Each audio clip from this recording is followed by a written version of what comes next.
मसीह के जलालपुर फजल और फ़तह मन्ना में आप सबकी सलामती हो। उम्मीद करते हैं कि आप सब खैरियत से होंगे और खुदावंद के फजल से एक अच्छी और खुशबाक ज़िंदगी बसर कर रहे होंगे। खुदावंद की शुक्रगुजारी करते हैं आज के इस दिन के लिए कि खुदावंद ने हम पे ये फ़ज़ल किया कि हम एक दफ़ा फिर हाजिर होकर आपके लिए बाइस बरकत बन सकें। खुदावंद के खादिम के लिए शुक्रगुजारी करते हैं जिनको खुदा अपनी खिदमत के लिए इस्तेमाल कर रहा है। मेरी मुराद फेयर टीवी के CEO पास्टर सिसिल जॉन बरकत से, और हम दुआ गो भी हैं कि खुदावंद उनको और ज़्यादा बढ़ाए और उनकी खिदमत की हदूद को बढ़ाए और अपने जलाल के लिए इस्तेमाल करे।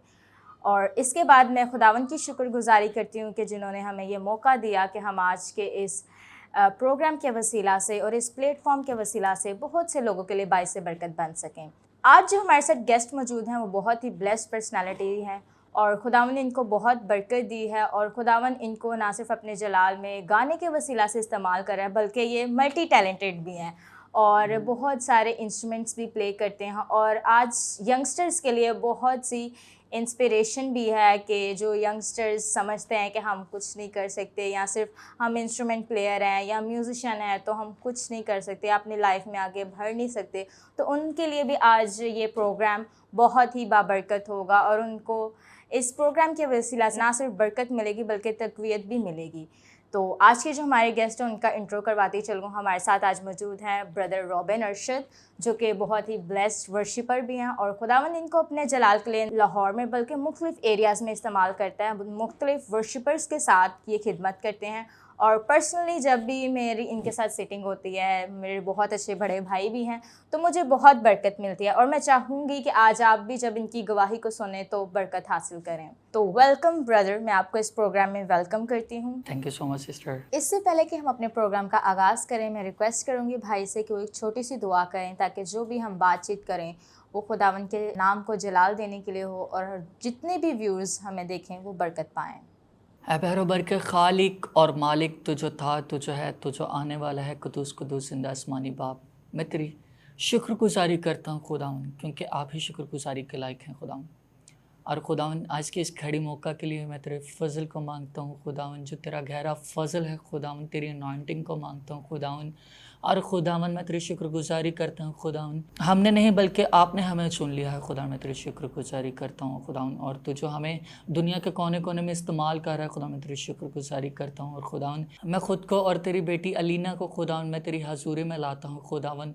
और खुदावन तो हमारे जहनों को खोलना खुदावन, और खुदा हमारे अल्फाजों का ज़ुम्मा लेना खुदावन, ताकि हमारी इस आज की इस गुफ्तगू के वसीला से खुदावन ढेरों ज़िंदगियाँ बरकत को हासिल करे खुदावन, तेरी ब्लेसिंग को रिसीव करे। और खुदावन आज की इस टॉकिंग में खुदावन बथेरों की ज़िंदगियाँ तब्दील हों खुदावन, और खुदावन बथेरे लोग खुदावन तुझ पर ईमान लाने वाले बने खुदावन। मैं एक बार फिर से खुदा मैं तेरी शुक्रगुजारी करता हूँ खुदावन कि तेरा वादा है कि तू दुनिया के आखिर तक तो हमारे साथ है खुदावन, तो आज के दिन भी हमारे साथ है। मैं ईमान रखता हूँ खुदावन, और खुदावन शो के शुरू से लेकर आखिर तक खुदावन तो हमारे साथ होना खुदावन, मैं तेरी शुक्रगुजारी करता हूँ।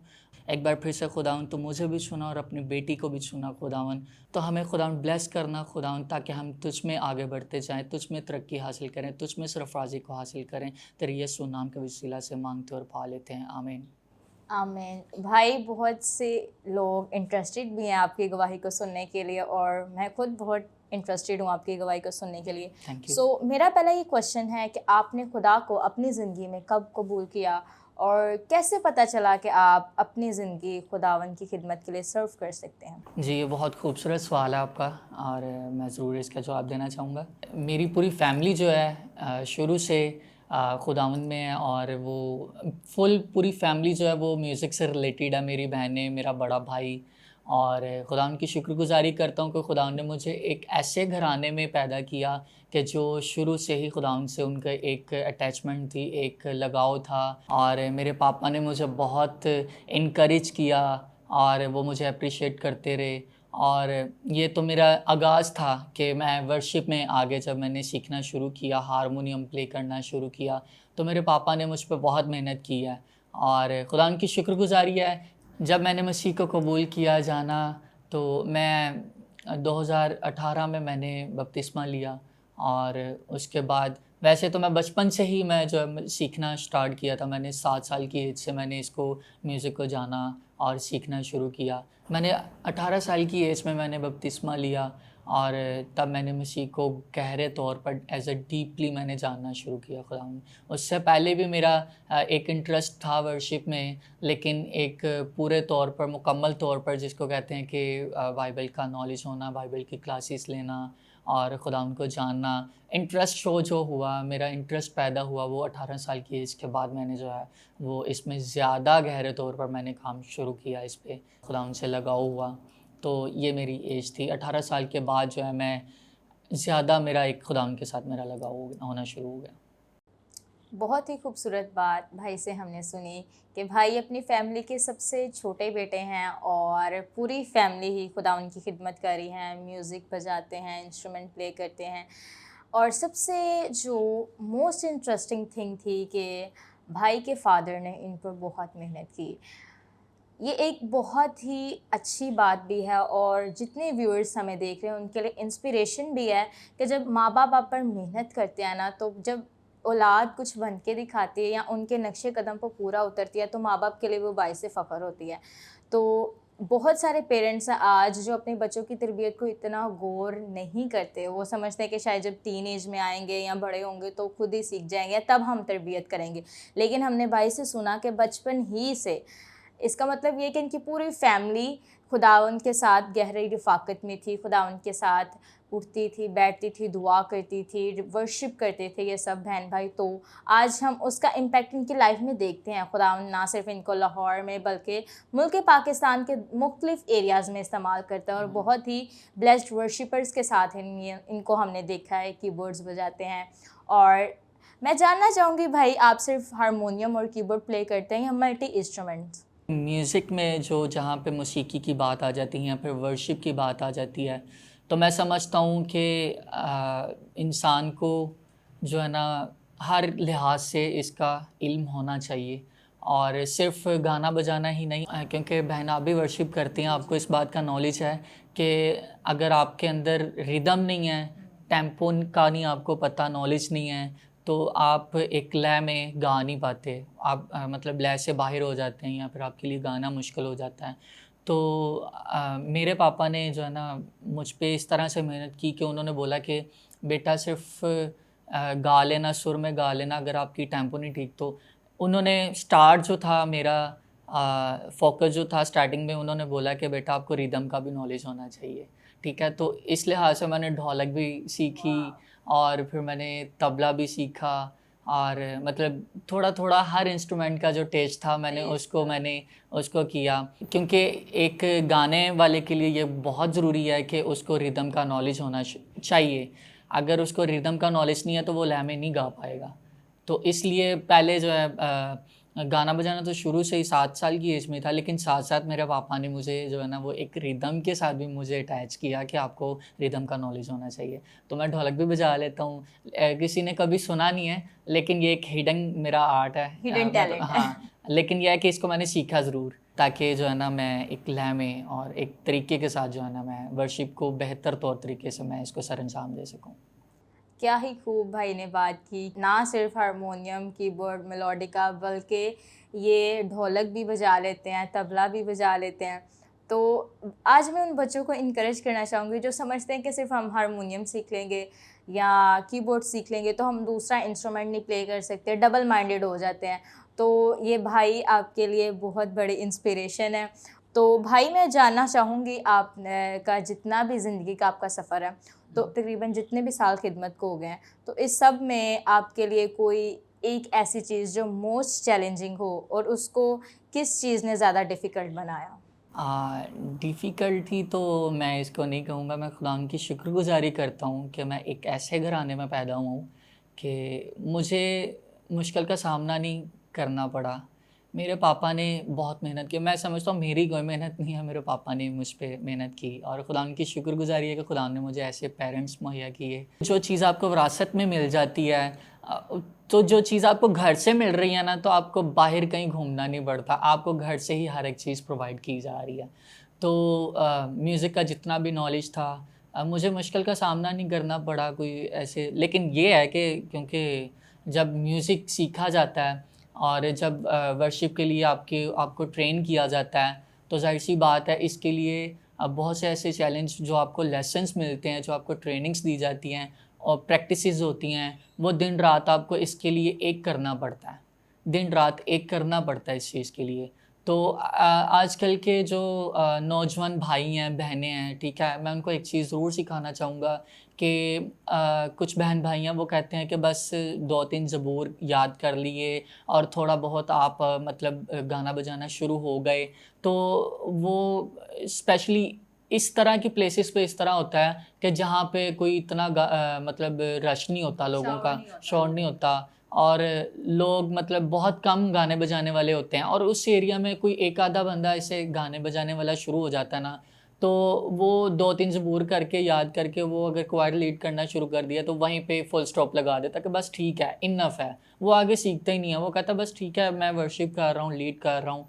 लेकिन वो मैं उनको यही गाइड करूँगा कि वो वहाँ पे फुल स्टॉप ना लगाएँ, ठीक है? बल्कि इसको डीपली आगे भी इसको जो है ना वो अपनी प्रैक्टिस में लेकर आएँ और ज़्यादा बेहतर तौर तरीके से इसको स्टॉप ना करें, बल्कि इसको और ज़्यादा गहरे तौर पर सीखना शुरू करें, ठीक है? इसको क्योंकि ये सारी ज़िंदगी मैं अभी तक क्योंकि जब लोग मुझे सुनते हैं तो कहते हैं कि यार इसने बहुत मेहनत की है, लेकिन स्टिल अभी तक मेरी क्लासेस जा रही हैं, स्टिल अभी तक मैं सीख रहा हूँ, स्टिल अभी तक मेरी प्रैक्टिसेस मैं इसको कंटिन्यू किया हुआ है और मैं इसको आगे कंटिन्यू ही रख रहा हूँ मैं। बहुत ही खूबसूरत बात भाई ने की कि आजकल हम सिर्फ समझते हैं कि हम एक दो चीज़ें कर लेंगे तो हम बस मास्टर हो गए, फ़नकार बन गए। ये आप लोगों को डिस्करेज करने के लिए बिल्कुल भी नहीं था, बल्कि आपको ये चीज़ सिखाने के लिए थी। जिस तरह के हम खुदा उनके कलाम में भी जब पढ़ते हैं, सुलेमान बादशाह ने जब हैकल बनाई तो वहाँ पर जो साज़ बजाने वाले लोग थे वो माहिर लोग थे। माहिर इंसान वही होता है जो अपने काम में फ़ुल महारत रखता हो। और जब आपने खुदा की खिदमत करनी है तो आपको सबसे पहले उस चीज़ का शऊर होना चाहिए, फिर आप उस चीज़ में इतने माहिर हों। और जब हम खुदा के कलाम में देखते हैं तो इसराइल की प्रस्तिश पर खुदा तख्तनशीन होता था। तो ज़ाहिर सी बात है जब हम अच्छे से सीखेंगे, उसको प्रॉपर सीखेंगे, फिर हम वर्शिप करेंगे, फिर साथ में सीखने के साथ साथ खुदा के साथ आपकी गहरी रिफ़ाकत भी होनी चाहिए। ये नहीं कि खाली गा बजा के हम उठ जाएँ और खुदा की हज़ूरी ना हो, तो उसका कोई फ़ायदा नहीं है। जब आप खुदा के साथ गहरी रिफ़ाकत रखते हैं तो फिर खुदा की हज़ूरी उस जगह पर आती है। और खुदा के कलाम में लिखा है जहाँ मेरे नाम से 1 या 2 जमा होंगे मैं वहाँ मौजूद हूँगा। तो फिर खुदा की कुदरत आपकी ज़िंदगियों में काम करती है। सो भाई नेक्स्ट मेरा क्वेश्चन ये है कि आप म्यूज़िक प्ले करते हैं, इंस्ट्रूमेंट प्ले करते हैं, तो सबसे फेवरेट आपका जॉनरा क्या है? आपको क्या ज़्यादा पसंद है? मुझे गज़ल गाना बहुत पसंद है, क्लासिकल गज़ल टाइप और मैं ज़्यादा मसीही गज़लें टिकटॉक पर या फिर मैं फ़ेसबुक पर, इंस्टाग्राम पर मैं कुछ भी अपलोड करता हूँ तो आपको ज़्यादा गज़लें ही सुनने को मसीही गज़लें मैं गाता हूँ और ज़्यादा जो है मेरा फ़ोकस होता है मुझे गज़ल गाना बहुत पसंद है। Very nice. बहुत ही मुश्किल होता है गज़ल को निभाना और इसके पीछे सालों साल की मेहनत होती है। और जब आप मेहनत करते हैं ऑब्वियसली फिर उसमें सुरों का उतार चढ़ाव भी होता है, रिदम का भी होता है। बहुत फेवरेट है मेरे आप गज़ल में, मैं वाक़ई आपकी गज़लें बहुत सुनती हूँ। तो नेक्स्ट क्वेश्चन ये है कि आपको इंस्पायर किसने किया? आपकी इंस्पिरेशन क्या थी? अ, ये फिर से वही बात आ जाती है फैमिली से रिलेटेड ही। मैं बचपन से अपने पापा को देखता आया हूँ, ठीक है?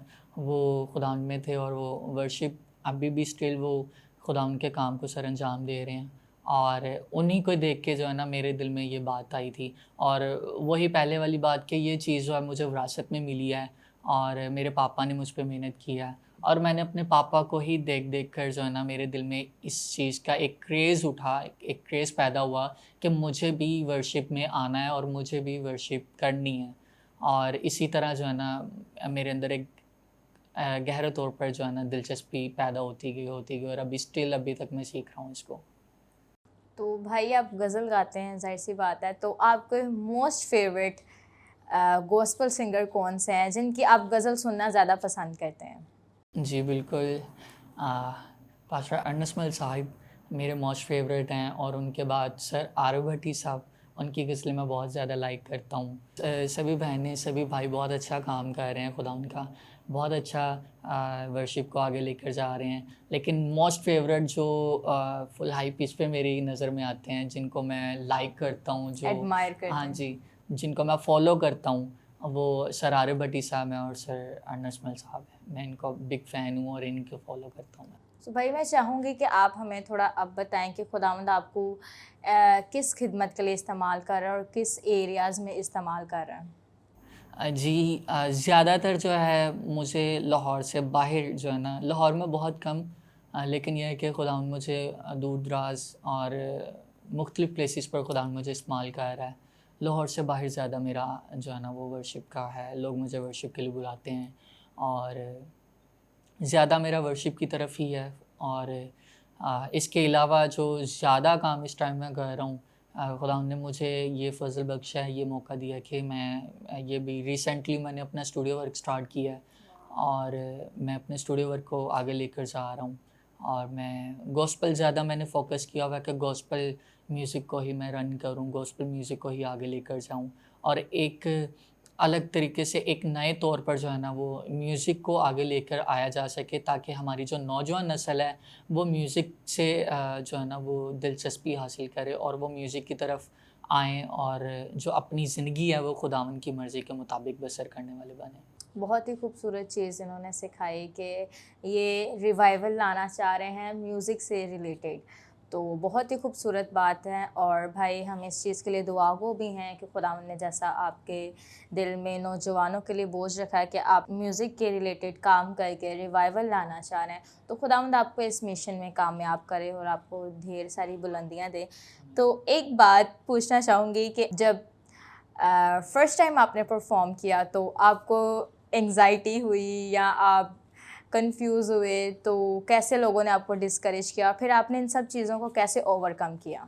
मुझे अभी भी याद है कि मेरी लाइफ़ का फर्स्ट गीत जो मैंने गाया था, वो था सारा घराना दर पे आया ऐ इलाही ज़ात, और उसके बाद यस्सु नाम में कुदरत पाई जाती है।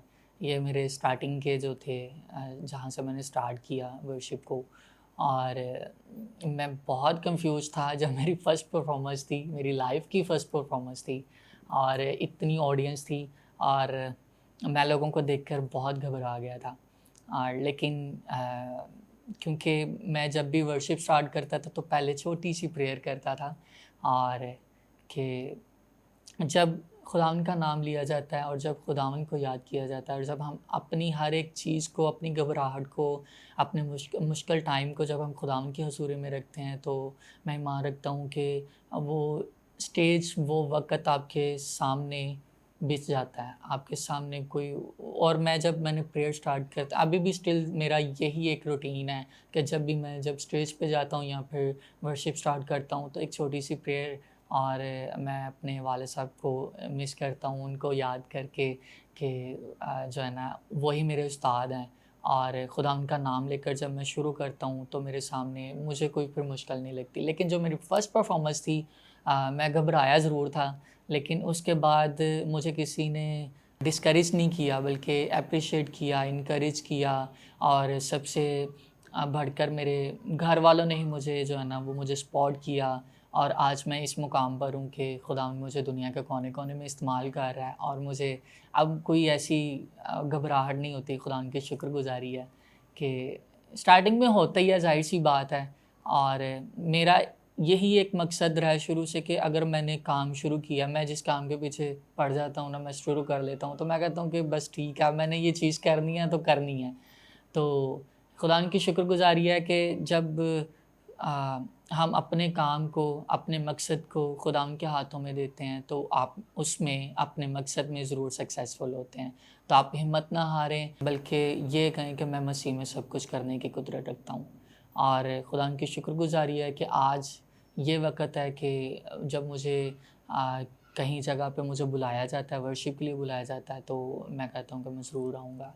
मेरे दिल में अभी भी इब्लीस बहुत सारी ऐसी रुकावटें डालता है। जब आप खुदावंद के काम के लिए निकलते हैं, तो बहुत सारी ऐसी रुकावटें आएँगी, बहुत सारे ऐसे तूफ़ान उठ खड़े होंगे, लेकिन आपने पीछे नहीं हटना, आपने हिम्मत रखनी है, क्योंकि उसका वादा है कि वो दुनिया के आखिर तक आपके साथ है। और आप फ़ेथ में खड़े हो जाएँ, फ़ेथ में खड़े हो जाएँ और यकीन मानें कि आपके आपके इर्द-गिर्द आपको जो भी कोई रुकावट नज़र आ रही है, in the name of Jesus आपको कोई मुश्किल नहीं फ़ेस नहीं करनी पड़ेगी। बहुत ही खूबसूरत बात भाई ने की, जिस तरह के खुदा उनके कलाम में भी लिखा है कि जो मुझे ताकत बख्शता है उसमें मैं सब कुछ कर सकता हूँ। जितने भी नौजवान आज हमें देख रहे हैं वो समझते हैं कि शायद ये चीज़ हमारे लिए बहुत बड़ी, यानी कि वो अपनी ज़िंदगी की मुश्किलात को, अपनी ज़िंदगी की परेशानियों को पहाड़ बना लेते हैं या पहाड़ समझ लेते हैं। उनको हम इनकरेज करेंगे कि वो इस चीज़ को सोचना बंद करें। इससे पहले कि हम अपने प्रोग्राम का इख्तिताम करें, भाई मैं चाहूँगी कि आप हमें एक अस्थाई अंतरा जो आपकी फ़ेवरेट गज़ल हो वो ज़रूर सुनाएँ।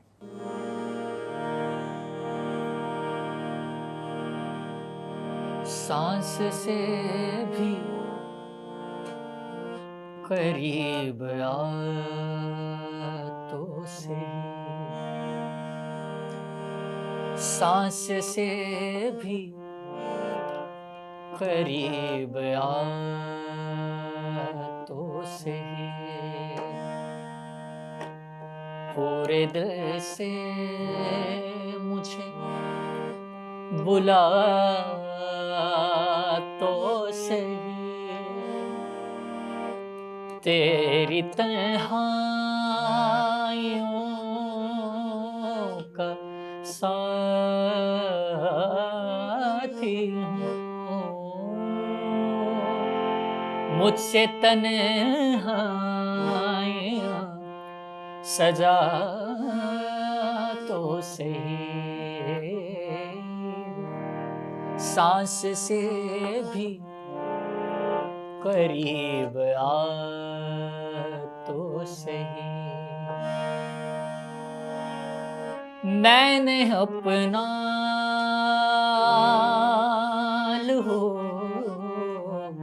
बहाया है,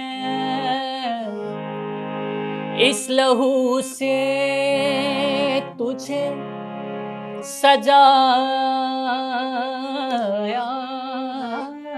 है,